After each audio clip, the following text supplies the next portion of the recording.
The last time my son asked me to play, I told him I was too busy building his future. I didn't even look up. I thought it was a responsible answer. I didn't know it'd become the sentence I replay more than any failure I've ever had. Because that was the moment something broke, and neither of us heard it. I believed being a good father meant being useful, reliable, unshakable, the kind of man who pays every bill on time, who stays late without complaint, who carries the weight quietly, because that's what real men do. I thought love looked like exhaustion, like sacrifice you could measure, like absence with a purpose. I kept telling myself it was temporary, that one day it would all make sense. But childhood doesn't wait for explanations. Most nights, I came home when the house was already asleep. Lights off, hallway dark, shoes by the door, small, crooked, already outgrowing the pair before them. I'd stand there longer than I needed to, listening to nothing. No noise, no mess, no proof I was missed. I told myself the silence meant peace. I didn't realize I was practicing disappearance. I didn't miss everything at once. I missed it in pieces. The way his laugh changed. The weak dinosaurs stopped mattering. The moment his interests shifted without asking my permission. I didn't notice the transition. I noticed the paycheck. Time stopped feeling solid. Days blurred. Weeks collapsed. I measured my life in deadlines instead of moments. Every time guilt surfaced, I buried it with logic. I'm doing this for him. He'll understand when he's older. This is what providing looks like. The lie worked. For a while, photos became my memory. I'd scroll through them late at night, studying a face that kept changing without me. I told myself it was a fair trade. Stability on one side, progress on the other. Balance. That's what I called it. But something felt wrong. Like I was always arriving after the laughter ended. Present, technically. Always late to the feeling. I told myself kids don't need much. That quantity time matters more than quality. That one day, I'd make it up with something big. A trip, a gift, something expensive enough to close the gap. I didn't understand that distance doesn't respond to money. Some nights, I sat in my car after work, engine off, hands on the wheel, staring at the house. Not because I expected anger, because I expected nothing. And nothing is heavier than disappointment. He grew faster than my excuses. I noticed it in fragments. Shoes too small, pants too short, a posture that didn't belong to a child anymore. I told myself I was imagining it, that I was still early. I wasn't. One evening, I walked past his room and stopped. Something was different. The toys were gone. Not messy. Gone. The walls were bare, except for a poster I didn't recognize. The room looked like it had been cleared for someone else, like childhood had been packed up without a goodbye. I tried to remember the last time I'd really been in that room, not passing through, not calling from the hallway, actually sitting on the floor, playing, being small with him. I couldn't remember. That's when the fear finally landed. Not fear of failing him financially, not fear of judgment, fear that I had done everything right and still lost something that doesn't come back. I built a life to protect him from struggle, and in the process, I removed myself from it. The realization didn't scream. It pressed down. Slow, heavy, permanent. I understood that providing can be a form of hiding. That staying busy can be a way to avoid being known. That love postponed long enough starts to feel like abandonment. And I was the one who taught him how to wait. I wish this story ended with awareness being enough, but it doesn't. Because when I finally tried to step back into his life, I realized I didn't know how. And the future I was so busy building was one where he learned to live without me. I thought showing up would be enough, that once I decided to be present, everything would naturally realign. Like I could just step back into his life and time would make room for me. I underestimated how foreign I'd become. Presence isn't a switch, it's a muscle, and mine had wasted away. I noticed how carefully I moved around him, how I sat nearby without touching anything, without interrupting, waiting for a moment, for permission, for an invitation. It never came, not because he was cruel, because I had trained him not to expect me. He didn't look up when I entered a room anymore, not in a cold way, in a neutral one, like background noise, adjusting itself. I had become predictable in the wrong way, always there, never involved, a body occupying space without shaping it. I told myself this was normal, that this was just the phase, that teenagers pull away, that guilt was exaggerating things. But guilt doesn't invent patterns, it reveals them. I tried to compensate, quietly at first, lingering longer, asking questions I didn't know how to ask, questions that landed flat because they arrived too late. I didn't know his rhythms, his references, the internal logic of his world. He built it while I was busy financing it. I realized I didn't know what scared him, or what excited him, or where his mind went when he was alone. I knew his schedule, his needs, his requirements. I knew everything, except him. And the worst part? It all made sense. I had followed the blueprint. Work hard, stay steady, don't break, be the rock, the provider, the constant, the one who never cracks. But rocks don't hug back. I started replaying memories, like evidence.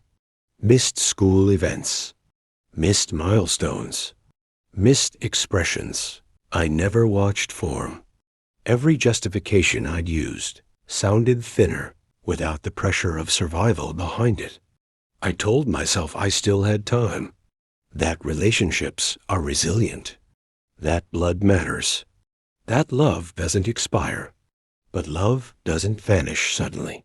It erodes, quietly, while you're busy elsewhere. Sometimes I caught glimpses of what I'd lost, a laugh that wasn't meant for me, a story that skipped over me, a reflexive glance toward someone else. Not searching, just defaulting. Those moments hurt more than anger ever could. I began to feel like a guest in my own home. Not unwelcome, just unnecessary. The kind of presence that doesn't change the temperature of the room. I wanted to blame something external. The economy, the expectations, the system that rewards absence, as long as it's productive. But the truth was simpler. I chose efficiency over intimacy, and intimacy doesn't survive neglect. There's a particular shame in realizing you were admired for the wrong reasons. I was respected, trusted, counted on, but not known. I optimized myself into a role that didn't require emotional access. And now I didn't know how to ask for it without sounding like a stranger. I kept thinking about the last time he asked me to play, how casual it was, how easily I dismissed it, how final it turned out to be. I wondered how many other invitations I declined without noticing, how many chances I treated like interruptions. Somewhere along the way, I stopped being part of his inner world and became infrastructure. Useful, necessary, invisible. Infrastructure doesn't get thanked. It only gets noticed when it fails. And I was failing in a way I couldn't fix with effort or overtime. That's when I understood something terrifying. Being a good provider had given me a hiding place. Work had rules. Emotions didn't. So I chose the place where I felt competent. And without meaning to, I taught my son something. I taught him that love looks like distance, that care sounds like obligation, that men show affection by staying busy elsewhere. I taught him not to reach for me. That realization didn't bring relief. It brought panic, because I felt something closing, not slamming, sealing, like a door slowly pressed until the latch catches. And I was on the wrong side of it, holding nothing but good intentions and bad timing. I told myself I'd fix it, that I'd find a way back in, that effort could still bridge the gap. But beneath that hope, a darker thought had already formed. What if I wasn't late? What if I was already too late? My first real attempt to reach him felt rehearsed, even to me, like I was playing the role of a father instead of being one. I chose the timing carefully. Not too busy, not too late. I told myself this mattered, that intention counted. I sat nearby and waited for an opening. It didn't come, so I forced one. The words came out wrong, not cruel, just heavy, awkward, misshapen, like they'd been stored too long and lost their form.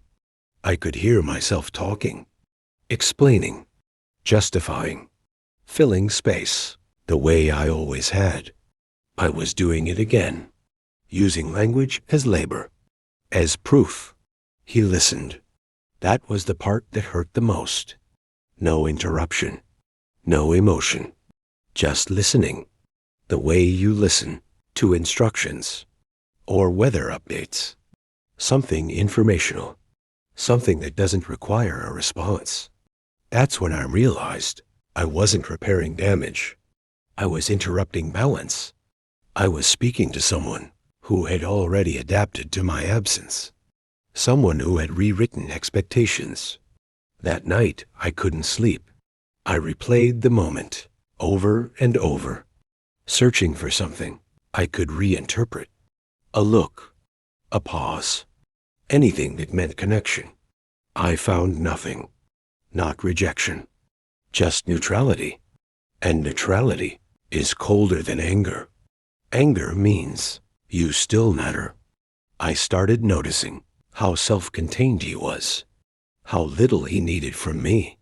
He solved his own problems, managed his own emotions, filled his own time. Traits I once would have admired. Independence, resilience, strength. Now they felt like indictments. I had raised a child who didn't need me emotionally because I taught him not to expect me. That wasn't a mistake you could undo with apologies. It was structural, built into the foundation.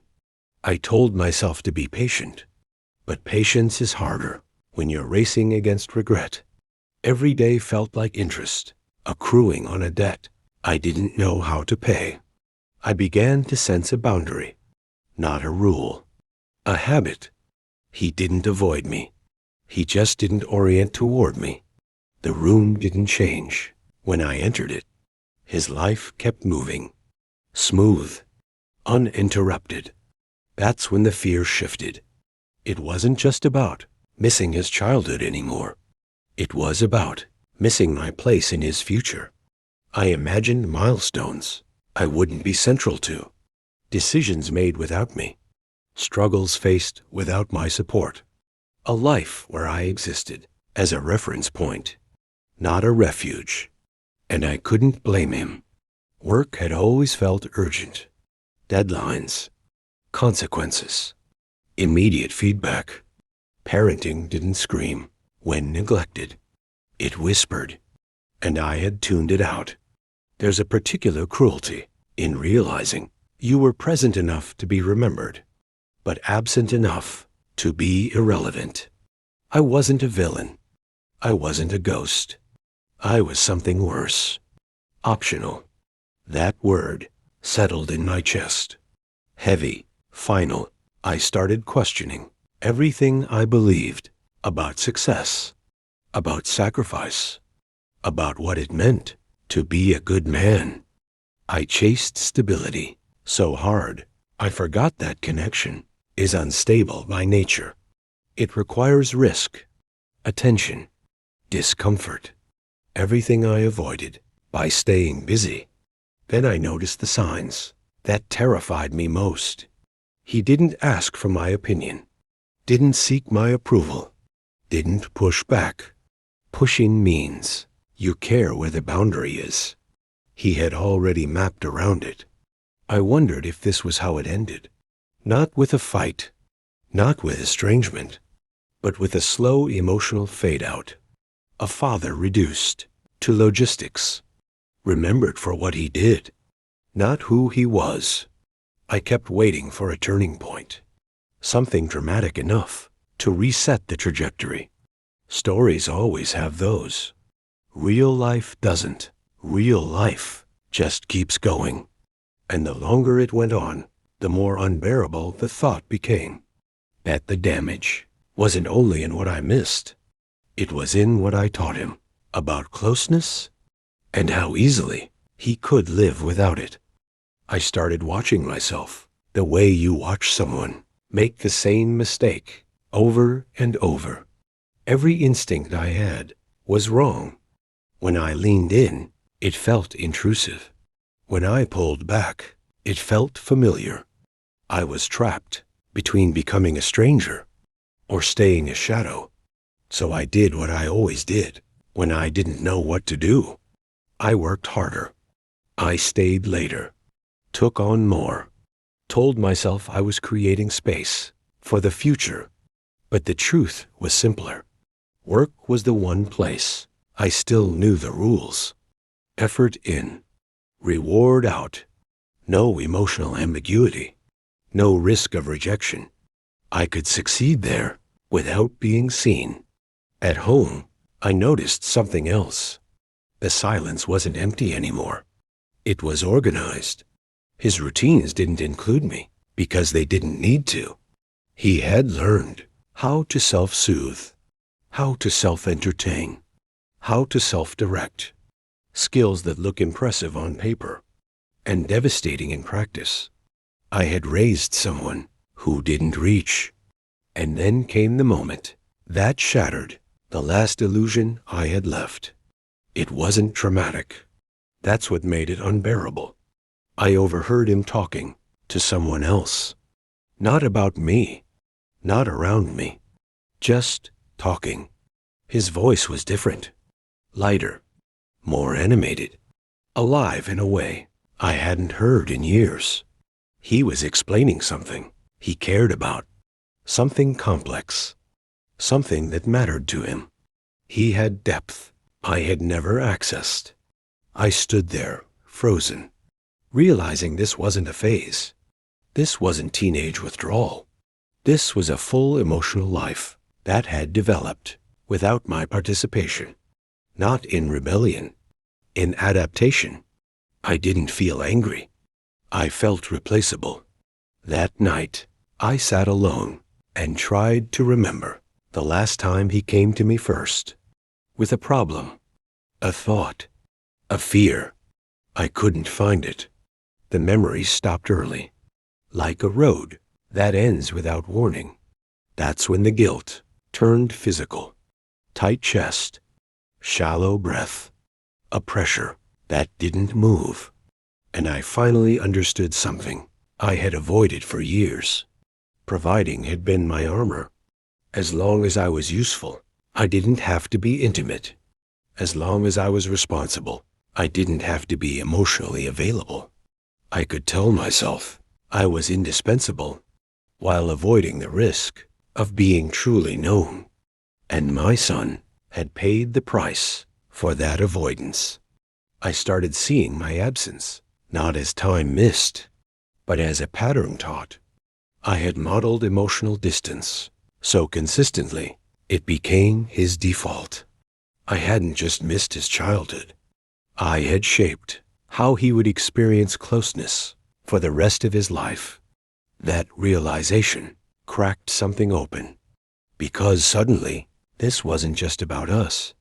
It was about who he would become with others, what kind of partner he'd be, what kind of father he might one day try to be, whether he'd repeat my mistakes without ever knowing where they came from. And then a thought surfaced, one that terrified me more than anything else. What if he wasn't missing me at all? What if the only person grieving this loss was me? What if I was mourning something had already outgrown? Sideways, and that terrified me more than hostility ever could, because anger means there's still something to fight for. I realized I had always assumed the absence would register as loss, that it would leave a mark, that he would feel the gaping, want it filled. But what if children didn't experience absentee as a whole? What if they experience Ida's weather? Something you adapt to, something you dress for, something you stop expecting to change. That's when the full weight of what I'd done finally landed. I hadn't abandoned him in a dramatic way. I had slowly taught him not to expect warmth from me. And once expectations disappear, so does disappointment. I was no longer the answer to anything. I tried to imagine him years from now, an adult, capable, confident, and emotionally guarded. Someone who keeps people at a safe distance without knowing why.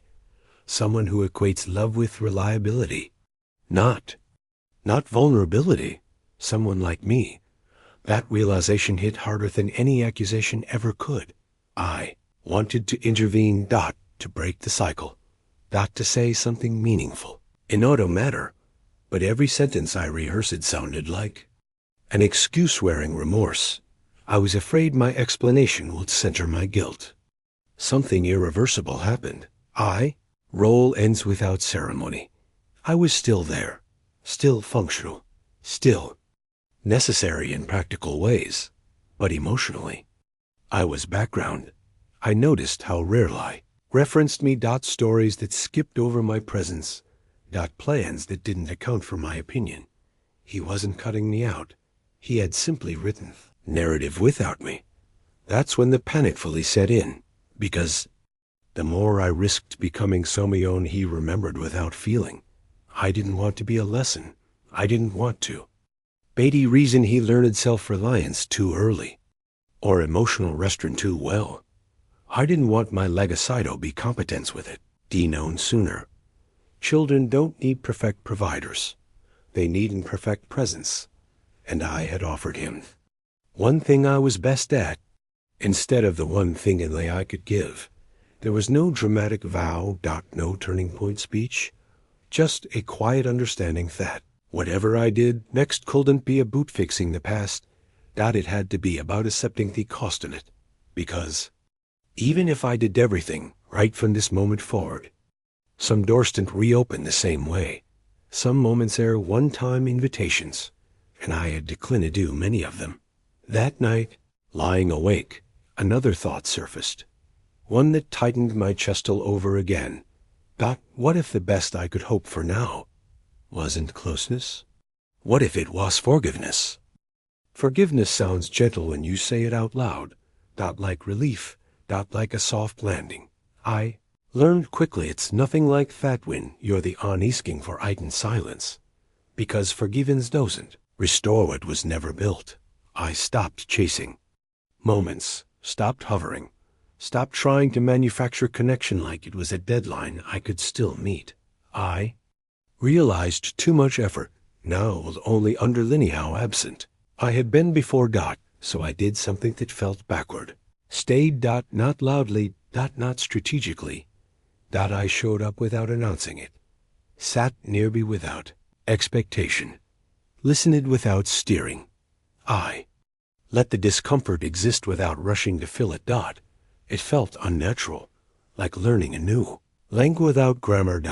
But for the first time, my presence wasn't performing. That it was available. I don't know how much of that reached him. I may never know. The truth is, redemption doesn't always come with feedback. Sometimes it's just a private commento, stop disappearing. There was no moment where he turned to me and opened up. No cinematic reconciliation. No tears. Life didn't pausato reward effort, but something shifted. Not in him. In me.